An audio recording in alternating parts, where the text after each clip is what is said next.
சென்னையில் அரசு மருத்துவமனைகளில் உள்ள உணவகங்களில் உணவு பாதுகாப்புத்துறை அதிகாரிகள் சோதனையில் ஈடுபட்டுள்ளனர். அந்த காட்சிகளை பார்க்கலாம். சென்னையில் அரசு மருத்துவமனைகளில் உள்ள உணவகங்களில் உணவு பாதுகாப்புத்துறை அதிகாரிகள் சோதனையில் ஈடுபட்டுள்ளனர். கூடுதல் விவரங்களை செய்தியாளர் வினோத் வழங்க கேட்கலாம். வினோத், வணக்கம். இந்த சோதனை தொடர்பான விவரங்கள்.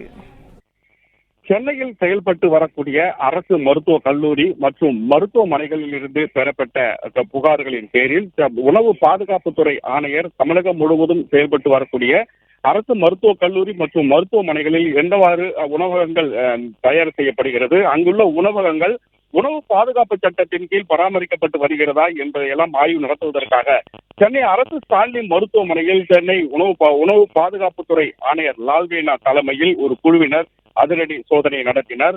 அரசு மருத்துவக் கல்லூரி மற்றும் மருத்துவமனைகளில் இயங்கி வரக்கூடிய இந்த சோதனையின் அடிப்படையில் அங்குள்ள உணவகங்கள் ஒரு சில புகார்கள் மட்டும் எழுந்திருக்கக்கூடிய அங்கு குறைகள் கண்டெடுக்கப்பட்டது. அது பிளாஸ்டிக் ஃபாயில் என்ற பேப்பரில் வைக்கப்பட்டு உணவகங்கள் ஒரு சில உணவகங்கள் செயல்பட்டதாகவும் அந்த மாதிரியான உணவகங்களுக்கு இதை மேம்படுத்த வேண்டும் என்ற எச்சரிக்கை நோட்டீஸும் வழங்கப்பட்டு அந்த 6 உணவகங்களில், அதாவது தனியார் மற்றும் அரசுக்கு சொந்தமான உணவகங்களில் நடத்தப்பட்ட இந்த சோதனையில் என்னென்ன நடவடிக்கைகள் மேற்கொள்ள வேண்டும் என்பதையெல்லாம் அறிவுறுத்தப்பட்டு தொடர் இந்த விசாரணையானது, அதாவது ஆய்வானது நடத்தப்பட்டது.